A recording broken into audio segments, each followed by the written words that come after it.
2 weeks ago, I predicted the Bengals to lose to the Ravens by 2 touchdowns. They lost by 2 touchdowns. Last week, I told you guys that the Ravens would beat the Chargers by 10 points. They won by 10 points. Maybe I should pick up gambling. Welcome to the Ravens Talk Podcast. I'm your host, Samuel Njoku. Big time win by the Ravens. They moved to 9-3 after beating the Chargers 20-10. We'll talk all about that game. We'll look ahead to the bye week. Figure out how the Ravens are doing so far. This is a good time to get a glimpse of how the Ravens have performed and what they need to do moving forward to get on top in those last 5 games. We'll have Reeta Hubbard. You guys know her very well if you're Baltimore sports fans. The TheNFLchick will join us. She'll give us her thoughts about the game, give us her thoughts about the team moving forward and how they've done overall as a team through these first 12 games. But first, I told you, Ravens beat the Chargers. Not much of a surprise, not a big surprise if you're a Ravens fan, but of course, some fans were not very excited, not happy about the way things went out. Of course, if you've watched the podcast, you know that's my favorite thing to say. You weren't surprised by this. I told you guys, the Chargers don't go by their record. They have some issues with coaching a little bit of a philosophy issue over there, but they have the talent. Many thought the Chargers would be right in the thick of it in the AFC as far as the playoffs are concerned, but the Ravens were in the fight. Some fans thought that, hey, this is looking eerily similar to that Colts game. Doing just enough to let that team hang in there and come back and pick up the win. No, not me. There was never a time where I thought that the Ravens would drop the ball and lose this game. It's week 12. The Ravens are who they are. The Chargers are who they are. The talent's there for the Ravens. They got the job done. So big kudos to the Ravens for getting the job done. Of course, this is led by that ferocious defense and the Mike McDonald. That guy's gone. I mean, if you're a Ravens fan and you think, hey, there's a chance we can keep him. I saw some tweets over there, some takes where they say, oh, maybe if the Ravens promise Mike McDonald, promise him a head coaching job in the future, maybe pay him like a head coach. And when John Harbaugh's ready to retire, then he goes and Mike McDonald comes in and we're right in it. Just like with Ozzie Newsome and Eric DeCosta. No. Coaching is different from executive work as far as GMs are concerned. Mike McDonald, as great as he is, who knows? Maybe the talent's not there. You just paid Lamar Jackson damn near $300 million to come in and play for your team. Not a lot of coin out there to bring in other guys. The Ravens have been very lucky with these value players at skill positions. Geno Stone comes to mind. I mean, the Ravens are hitting goal right now. Mike McDonald, as great as he is, I think he's a great defensive coordinator. If I was him, strike while the iron's hot. You're the coach that guys are talking about. Get him in there if you're one of the other 31 teams and make him an offer and he's your head coach. Don't play around with this. Well, we promise you'll be the head coach when John Harbaugh retires. When is Harbaugh retiring? Not anytime soon. I don't think. I joked about this online. And maybe if the Ravens win the Super Bowl this year, Harbaugh says, I've done enough. I got my 2 rings. Let me sail off into the sunset as one of the best coaches in the history of the National Football League. Definitely the best coach in Ravens history. So that's my take on it. I don't think Mike McDonald is going to be a Raven next year. I think he's definitely going to take that head coaching job, much to the chagrin of Ravens fans. But as I mentioned, the defense plays stellar. The offense,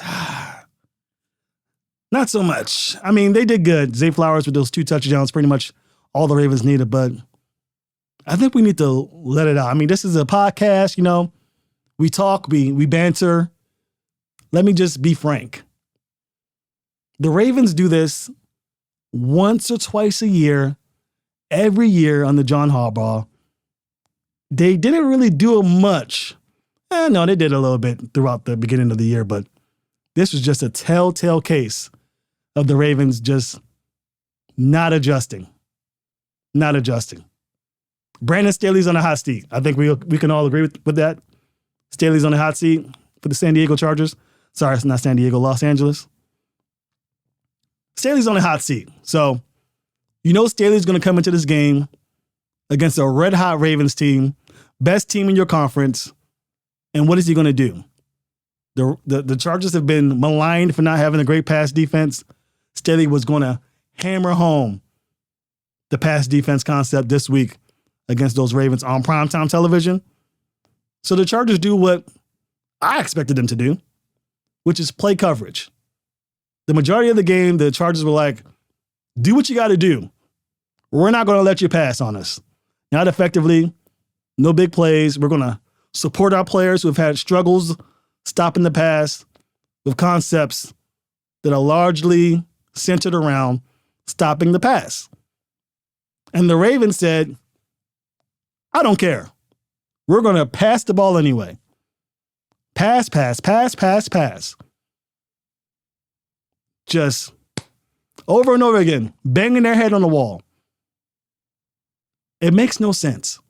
They do this every year and it pisses me off. Now, the Ravens have the talent, okay? There was no doubt in my mind that the Ravens are going to find a way to win this game because they're just the better team. However, this has got to stop. It just has to stop, guys. If the team is telling you, we dare you to pass,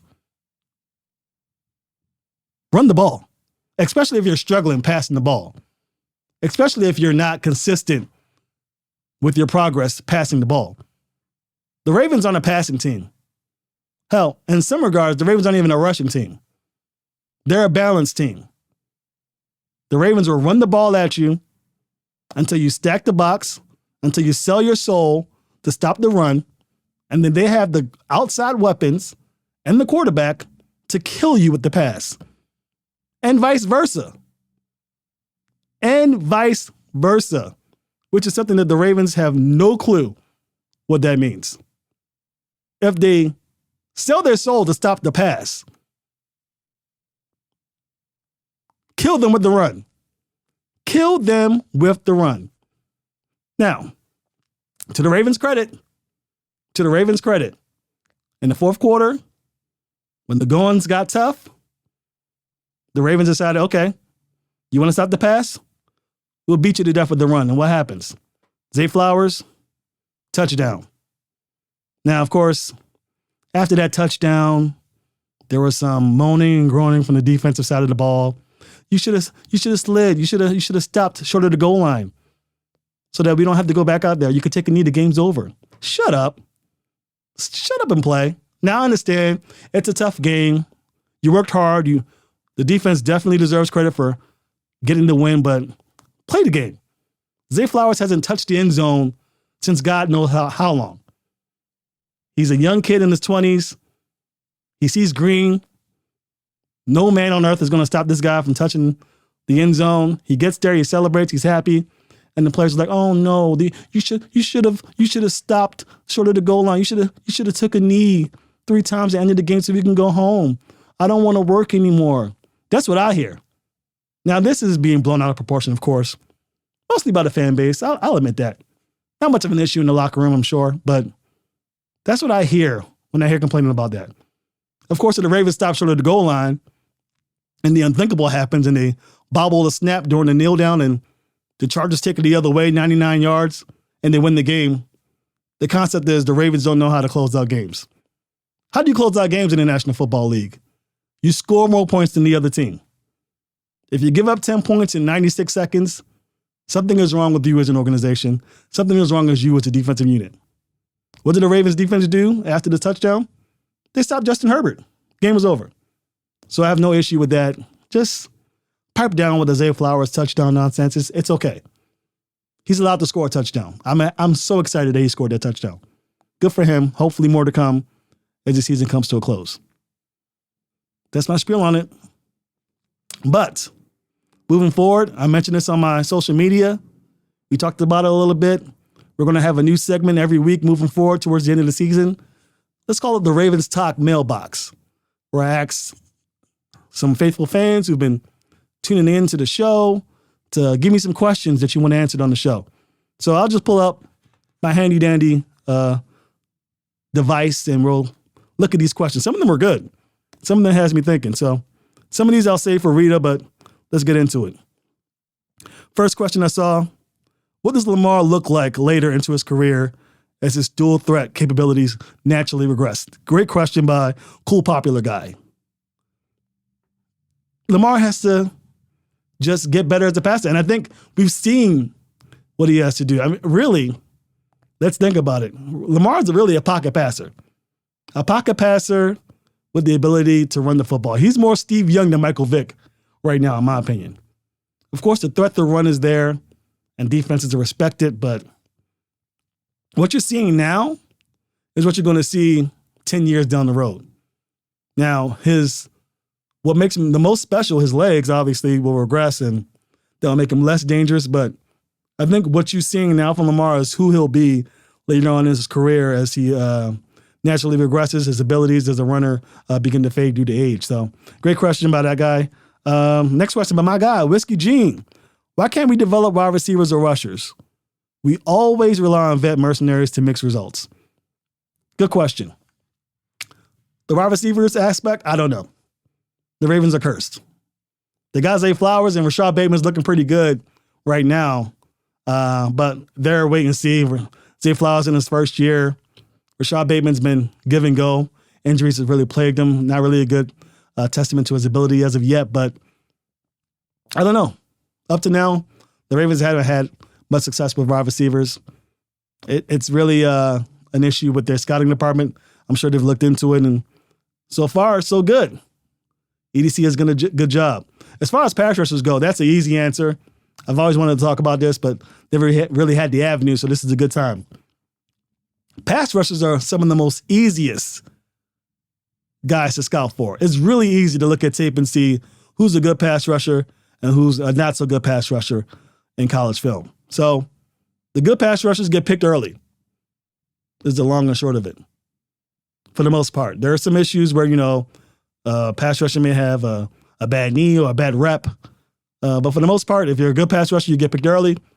If you're a so-so pass rusher, you get picked later. So the Ravens are perennially good, so they pick later in the first round. So not so much chances to get a good pass rusher. So good job by the front office to get these mercenaries, and with Mike McDonald, who's scheming up these guys to great results, it's good for them. So that's my answer with that. A few more before we go on to a break. What will happen with Mark Andrews, you think? It's give and go. The Ravens said that it's an outside chance that he can make a return to the team if they make a deep run. So I'm thinking if the Ravens make it to the AFC Championship or maybe the Super Bowl, then Mark Andrews will likely play or at least make an attempt to it. But if the Ravens make it to the divisional round and fall short again, then I doubt we'll see Mark Andrews in the 2023 season. A couple more questions. I like this one. Do the Ravens realistically need a clock game manager for the rest of the season? I would love that. I've been preaching this to the choir.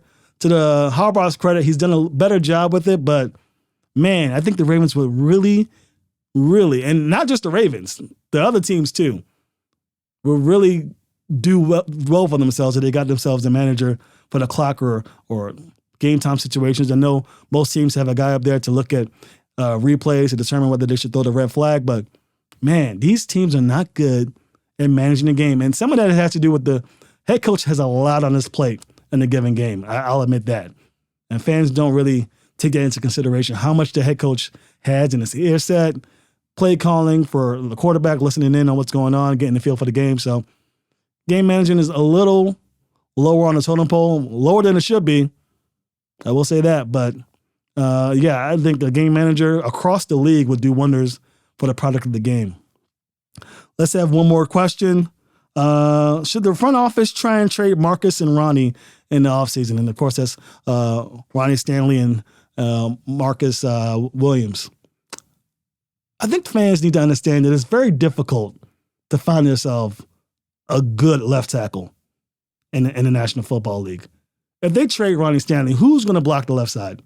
We saw Patrick McCarry look inadequate in his role. I mean, he did okay as far as being a backup left tackle, but it's very difficult. It's very difficult to find a left tackle. So Stanley's been plagued by injuries, and Harbaugh mentioned that this week. He's still one of the better left tackles in the league. I know Ravens fans don't agree with that. He's better than most. If you could trade him, you better have a plan B. The Ravens traded Hollywood Brown away and got Tyler Linderbaum, who's been a godsend, but there was a huge hole at wide receiver once he left. You cannot do that with the guy who's responsible for protecting your $300 million quarterback. He didn't get paid $300 million, but I like to round up. So that's my answer to that. Marcus Williams, should you trade him? If you can, go for it. If you can, I think, because Geno Stone will be a cheaper option. Marcus Williams, although he has been impressive in his limited time in Baltimore, he's just been too injured. And the Ravens are developing safeties that have really come to their own that can pick up the ball and do amazing things with it. So if you can trade him, go for it. But it's going to be difficult. I'll tell you that. So that's going to do it for that. Great questions. We'll do it again next week. I'm going to get to a lot of these questions, so I'll try to answer them on social media after this recording just to give you guys my thanks for that. So we'll do that again next week, but these are good questions. That's why I love Ravens fans. They know the pulse of the team, and they have the questions ready to go, and I hope I answered this to the best of my ability. When we come back, we'll have Reeta Hubbard, the NFL chick, my good friend, the best Ravens, let's say Baltimore personality in the business, somebody who I respect a great deal and somebody that you guys, I'm sure, know very well. We'll have her here next, and we'll talk all about these Ravens and what they need to do moving forward to possibly get to the Super Bowl. This is the Ravens Talk Podcast. Welcome back to the Ravens Talk Podcast. We have with us Reeta Hubbard, the NFL chick. She is pretty much the go-to for Baltimore sports knowledge. I think we can all agree that she's much respected here in this field. Podcast, Gridiron Gals, Winning Drive of Cordell, 105.7 The Fan. She does it all. Welcome to the podcast. Thank you, Sam. We go way back, so I'm finally glad to be a part of such a growing and great podcast. Thank you. We do go way back. Actually, she's my first media friend in this business. So, yes, and that was like, was Harbaugh the coach? I think he had to. He was, because we went to 2009-ish around. Crazy. Yeah, man, long time. God, you haven't aged a day, and I'm growing balder by the minute. So, me too. If you haven't noticed. True. But let's get into it, because the Ravens just got off. They got a big win against the Chargers. Some fans are disappointed by the way the offense played, but I think we all can agree that the defense really showed out and pretty much did what they had to do to pick up the win. What are your thoughts on the game? How do you think the game went? Yeah, I mean, listen, the head coaching and offensive coaching were not good. I think we can all agree with that. Mm-hmm. The offense in general was not that good. And look, this is the first full game that they had without Mark Andrews. So it's very possible that it's just going to take an acclimated process to really find a way to move forward from a guy who is so pivotal in what they do on offense. That being said, the problem that I had with that game offensively was that Mark Andrews was in the game a couple of weeks ago against the Browns. He was in the game against the Steelers. So the problem to me wasn't just Mark Andrews. The problem is the fact that when Ravens play elite pass rushers, they find they get dumbfounded, or they just continue to do the same thing and think that there's going to be a different result, which is the definition of insanity. Right. But I'm not going to try to harp on that too much. I mean, it is a concern, Sam, because when you look at the schedule that they have coming up, they're going to be facing more elite pass rushers. Yeah. And so you would like to think that they're going to find a way to neutralize those guys, because that's what you're going to need to win football games.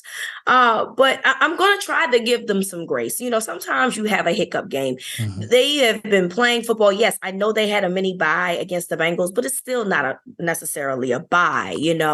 They've been playing football essentially every week since September. And, it's been a long year. And so hopefully this bye week will allow this offense to re-energize, reorganize some things. The defense, man, I mean, look, you see, I said here and had all these things to say about the offense because it needed to be said. But I still have faith in what this offense can do, despite everything that I've told you.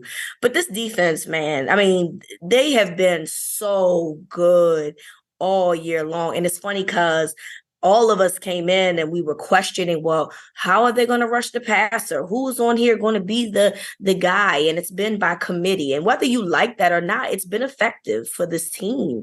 And, look, the Chargers, as much of a mess as they are, they still have a good offense. I know Austin Eckler has had some struggles this year, but he's been an intricate part of what they do. Keenan Allen, to me, while slow, still is one of the better route runners in the National Football League. He had 11 catches, the other night. And then, Justin Herbert is a very good quarterback. So to only hold them to 10 points and really, 3 for the vast majority of the game tells you how good this defense is and how they can potentially carry this team on when the offense sometimes falters. So that's the good thing I really caught. I mean, that's something that I think that we've all noticed all year, but this was the first time this season I think that we watched the Ravens really sputter since early on in the season against the Colts and the Steelers on offense.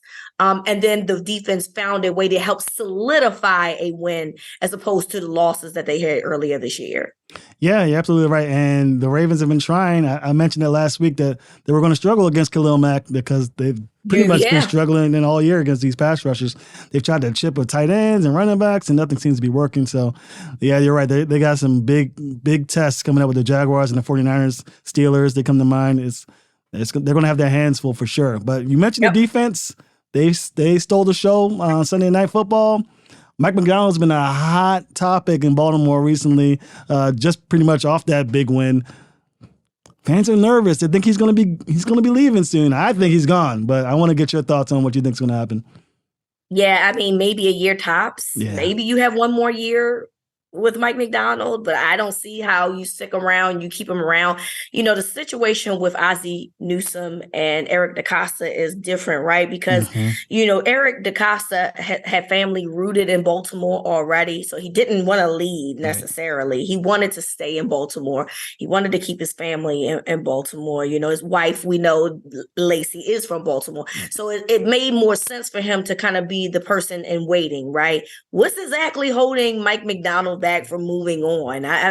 What is he that pressed to be in Baltimore? We don't know how long John Harbaugh is going to be before he decides that he wants to retire. And the way that I see it, he's going to be the person that's going to be responsible for that decision. I don't think he's going to get fired. I think, if anything, it'll just be, he's going to ride off into some type of sunset on his own terms. And that could be 5-6 years from now. And maybe Mike Macdonald doesn't want to wait that long. So everybody's like, oh, maybe you can pay him, head coach type money, and that's cute. But at the end of the day, if your aspirations is to be a head coach, you're about to just take head coach money as a defensive coordinator just because you're waiting for someone. I think the good thing, though, that we can look at this, although I really do hate to see Mike Macdonald go if and when he leaves. There's other guys on this defense that have done phenomenal jobs. Anthony Weaver is on this staff that we continue to forget. He is the assistant head coach of this team. And so, it is very possible that if Mike Macdonald somehow moves on, maybe Anthony Weaver is next in line. Smith, the defensive line coach, he's on there as well. And so there's other guys that I think will be able to step up. But you just really have to appreciate Mike Macdonald. And I was team Macdonald. The second Wink got fired, man, and they brought Mike Macdonald back. I was like, that's it. And everybody's like, no, Wink shouldn't have been fired. And I personally, Sam, if you do cover zero blitzes with dudes that probably was working at the Wawa or at the Royal Farms, you should probably have been fired anyway. Okay, let's be really honest here. So I was not sad to see Wink go, quite frankly, because I think that that's a liability. And I just think that Mike Macdonald, while I respect Wink as a defensive coordinator, I think that he's a little messy and does too much with too little at times. I think what Mike Macdonald has done has put his players in situations, what their strengths are, what are they good at? Let's use them for that. And because of that, this defense has just clicked and everybody has just been all over the place. So I'm really excited to see how he's evolved. Unfortunately, I just don't think that he's going to be here long, and understandably so. He has been masterful for the Ravens. Yeah, he's been so good. I mean, I evaluated the roster before the season. The corners weren't really doing it for me. I can't imagine having Marlon Humphrey gone for 5 games. Right. And this pass defense is clicking on all cylinders. He's been masterful. So we talked about that. We have cornerbacks that we didn't think were going to be as great, but have really stepped up due to the system that he has in place. Now we have a corner that Ravens fans know very well in Marcus Peters. He's no longer with the Raiders. He was released. Some fans want him back because of his swag, because of his big playability, and maybe Mike Macdonald can also put in position to make plays. What do you think? Do you think Peters is a has a chance to come in? Should they bring him in? No. Yeah. Okay. Good. The answer is no. Look. I understand we like Marcus Peters. He's what we like to call a dog. Mm-hmm. He's fiery. We like that about him.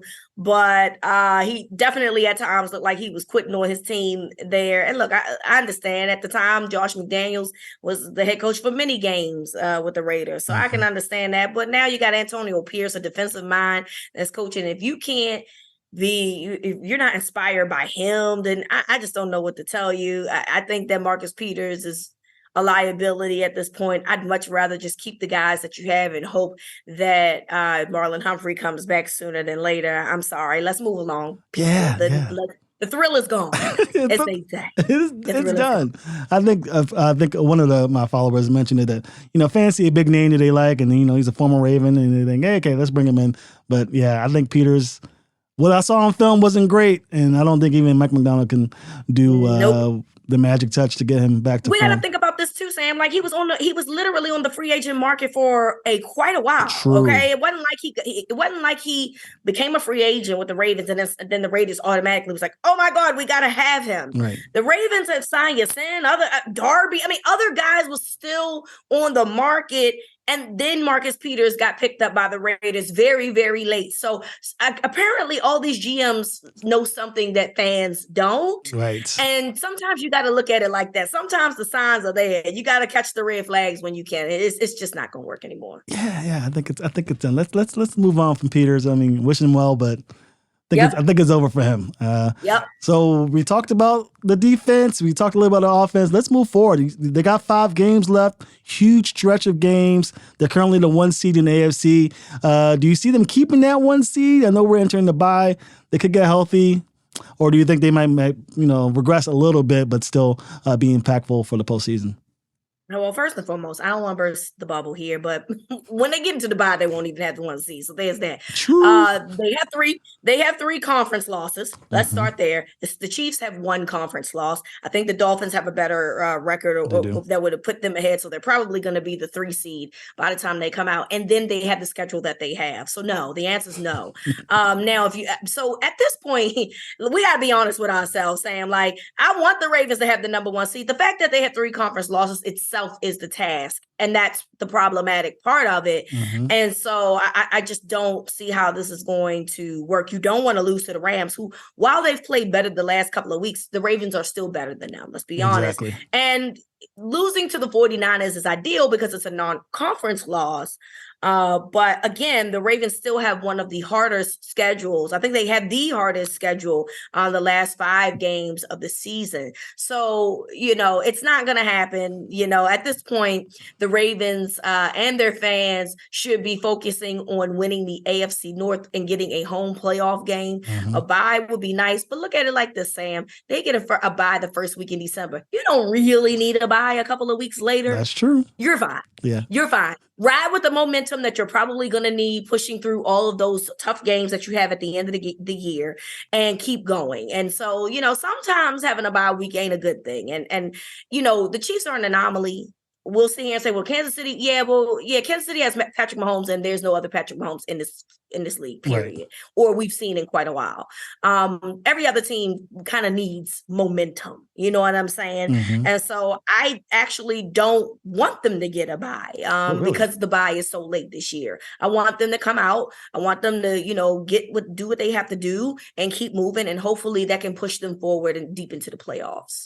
Yeah, I agree with you. And every time I think about a bye in the playoffs, I think about the Orioles, how they had all those wins and they just fell flat. Got swept. Yep. I'm like, God, I really don't want that to happen to Baltimore. Oh, God. And now I'm sad again because I thought about the Orioles not making this the World Series. Yeah, that was tough. Okay, well, I have some questions here to some fans. Had some questions that I couldn't get to, but I think you'll be a good person to talk to you about this. And I think we mentioned it a little bit, but let's talk about it. What are you thinking on why the Ravens are inconsistent on offense? Sometimes they're hot, sometimes they're not. What are your thoughts on why that is? For me, I think it's their commitment to the run in times that they should run.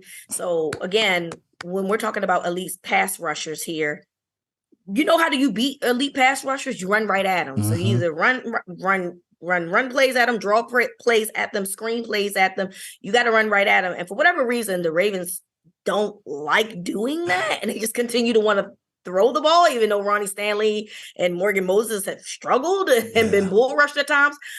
So yes, drives are going to stop because your tackles are not doing their jobs, and now it's forcing Lamar to get skittish in that pocket and try to make throws that aren't there, and it's stopping drives. When really, honestly, a lot of this can just be handled if you just found a way to attack the rush and run the football. Even though when you look at the stat sheet for the Chiefs game, it'll show you a more balanced attack, but I can't understand why you felt like that was necessary. Having a balanced attack that night wasn't necessary. Running down at their throats, running play action was necessary. So, I mean, hopefully they learn from that and then they can become more consistent, but you got to know your opponent and you got to know how to attack their weaknesses. And sometimes you have to use their strengths against them as a weakness. And the Ravens have yet figured out how to do that, even though I just told them how. So hopefully they listen to this podcast. Oh my God. And then they can just do what I said. Thank you. Literally just had a spiel about that 15 minutes ago where I talked about how the Ravens do not do that. They definitely need to do that. It happens almost every year, I feel like. At least 1 or 2 games. It's annoying, but let's move on. Keaton Mitchell. Looks like he's getting a lot more snaps.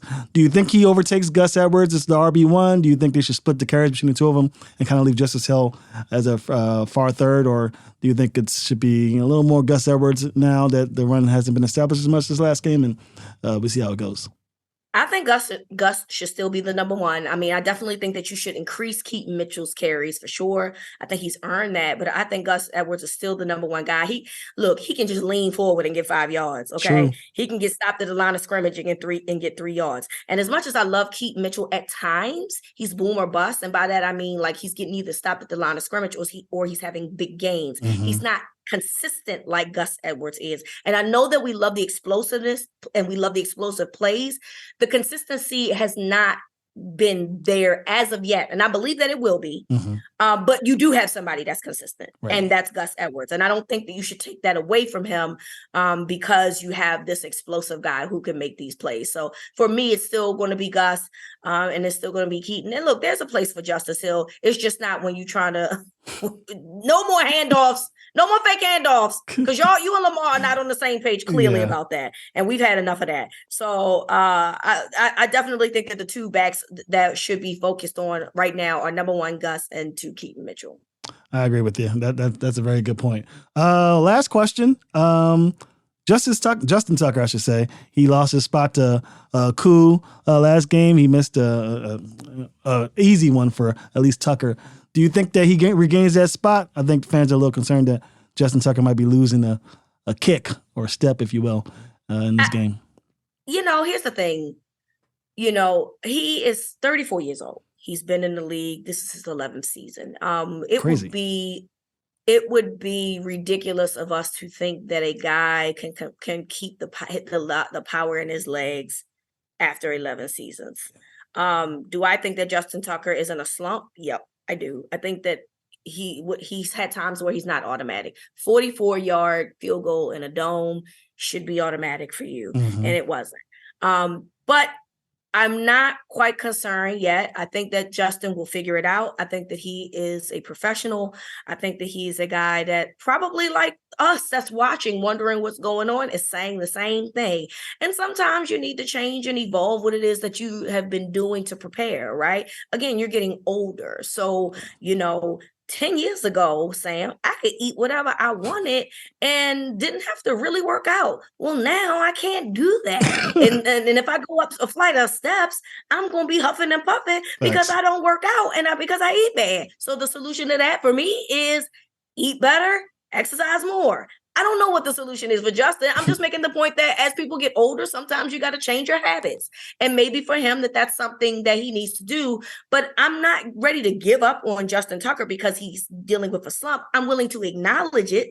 I think that it's something that we should be paying attention to in case it becomes a trend. But I'm also not ready to give up on him. He's still the greatest kicker of all time, in my opinion. I don't care about Cool.